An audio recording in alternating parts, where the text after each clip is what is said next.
In its final report on the destruction of World Trade Center Building 7, NIST, the National Institute of Standards and Technology, went out of its way to avoid investigating the use of explosives. Their sole rationale for not investigating explosive use was the supposed lack of sufficiently loud sounds. NIST computed what they claimed would be the minimum loudness of an explosion that could sever Column 79 with a single blast. Then they claimed no observers detected explosions as loud as their predictions. This size blast would have produced an incredibly loud sound that was not recorded on videos of the collapse nor reported by witnesses. On the basis of this artificial threshold of interest, they swept aside all evidence of actual explosions and concluded that no explosives contributed to the destruction of the building. We did not find any evidence that explosives were used in the collapse of Building 7. Yet there was voluminous evidence of explosions. Here's one of the guys who can tell you I'm okay, all right? Here, hold on. You want to call your mother or something? You heard explosions, like boom! We just heard one more explosion. That's about the fourth one we've heard. Craig Bartmer was a policeman who was near Building 7 as it started to come down. It was nothing I would ever imagine seeing in my life. You know, the thing started peeling in on itself, and I mean, there was an umbrella of crap 7 feet over my head that I just stared at. And somebody grabbed my shoulder, and I started running, and the shit's hitting the ground behind me. And the whole time you're hearing thum, thum, thum, thum, thum. So, I think I know an explosion when I hear it. A few blocks up West Broadway, looking toward the World Trade Center in the distance, Ashley Banfield was conducting an interview for MSNBC. You were just told by police that you should move out of your... The mic was set to pick up speech a few inches away. From the involuntary startle response, oh my God, we know explosions are being heard. However, listening closely, we discover that the microphone did indeed pick up the sounds of explosions, but very faintly. Turn up the volume. Listen for a low rumble in the background. You were just told by police that you should move out of your apartment, Fabiana. Yes. You've got Carolina here? Yes. They advised us to leave because we have... Oh my God. This time, the sound has been filtered to emphasize low frequencies. Listen for booms like a bass drum in the distance. In fact, you were just told by police that you should move out of your apartment, Fabiana. You've got Carolina here? Yes. They advised us to leave because we have... Oh my God. Here's a different version, filtered to emphasize the mid-range sounds. The bass drum is gone. I would describe the blast sound like a train on a bumpy track. You were just told by police that you should move out of your apartment, Fabiana. Yes. You've got Carolina here? Yes. They advised us to leave because we have... Oh my God. Here's the original sound again. You were just told by police that you should move out of your apartment, Fabiana. Yes. You've got Carolina here? Yes. They advised us to leave because we have... Oh my God. Look behind us. Please pan in this way. Please be careful of your baby. This is it. That's the building coming down. Oh my God. Oh my God. Oh my God. No. No. If you didn't hear the blasts, back up, use earphones, turn up the volume, and listen again. There were 2 blasts, followed by 7 more, regularly spaced, all in 2.5 seconds. Craig Bartmer's testimony may come to mind. The whole time you're hearing thum, thum, thum, thum, thum. I think I know an explosion when I hear it. When we hear the sharp, regular series of sounds in the background, the building has not yet started to fall. When we hear the reporters say, "This is it," this is it, the building has not yet started to fall. The fall of the building corresponds to the crescendo in the crowd response. Here is another street scene with the building in full view. The crowd responds almost immediately as the building starts to fall. This occurs just after the reporter says, "This is it." This is it. Oh my God. Oh my God. Therefore, the blasts we heard occurred seconds before the building started to fall.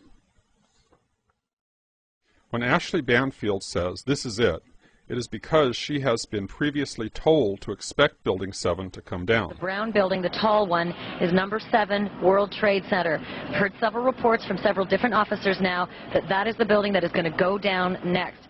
Back in the studio, the anchor, Brian Williams, not only had foreknowledge of the collapse, he had a ready explanation. What we've been fearing all afternoon has apparently happened. We were watching number 7 World Trade, which was part of the ancillary damage of the explosion and collapse of the other 2. Just as Ashley Banfield was told, Brian Williams was told.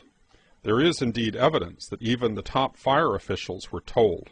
We are on the phone with New York Fire Department Lieutenant David Restuccio. Lieutenant, where are you right now? I'm at the corner of Northmore Street and Greenwich Street. Can you confirm it was number 7 that just went in? Yes, sir. And you guys knew this was coming all day? We had heard reports that the building was unstable and that it eventually would either come down on its own or it would be taken down. Those in control of the story were planting the official narrative in our psyches in real time as events unfolded, using the press and even the fire and police departments as their unwitting agents. We are getting information now that one of the other buildings, Building 7 in the World Trade Center complex, is on fire and has either collapsed or is collapsing. And clearly those fires continue to burn at about 4:15 Eastern Daylight Time. Building number 7 was going to collapse. That appears to be what has happened now. One of those smaller buildings just fall to the ground. We had heard earlier that it was structurally unsafe. We're getting word from New York right now that another building has collapsed. I understand that this is a 47-story building. Information, of course, take a look at that right-hand side of the screen. It's going down right now. There it is. Yep. It went down right there. This is not from an explosion or an aircraft at this point, from our knowledge. The information that we have is that this is a building that probably was incredibly structurally damaged. NIST is being dishonest. That would have been an incredibly loud sound, and that sound was not picked up by any of the videos or witnesses that we have talked to. NIST was lying about no testimony of explosions.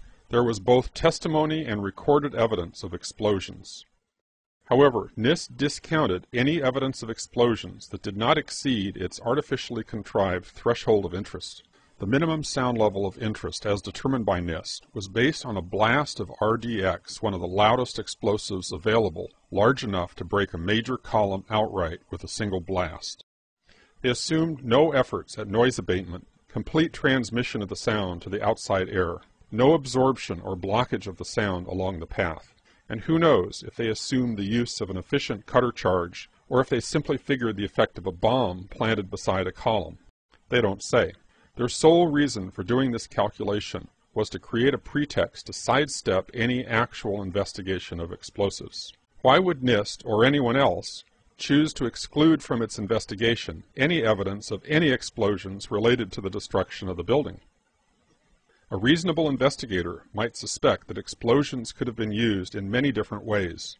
They could break connections rather than cut directly through the largest columns, or use silent incendiaries to weaken the columns. Ruling out RDX does not rule out the one explosive that was most likely used, nanothermite.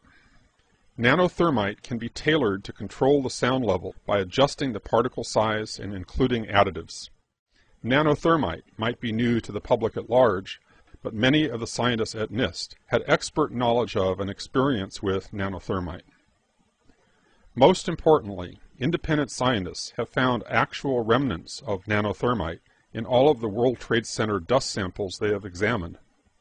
Despite NIST's intimate knowledge of alternate explosives with radically different acoustic properties, they rigged their calculations to predict extremely loud sounds, and then singled out sound level as the sole criterion for what constituted a credible hypothesis. On this basis, they rejected eyewitness testimony, inconvenient recordings, boom! One more explosion. Oh my God. And cleverly sidestepped even looking for explosive residues, evidence that explosives were in fact used to bring down World Trade Center 7. No honest scientific inquiry would ever be conducted in this way. But then, as we have seen repeatedly, the NIST report was not an honest scientific inquiry.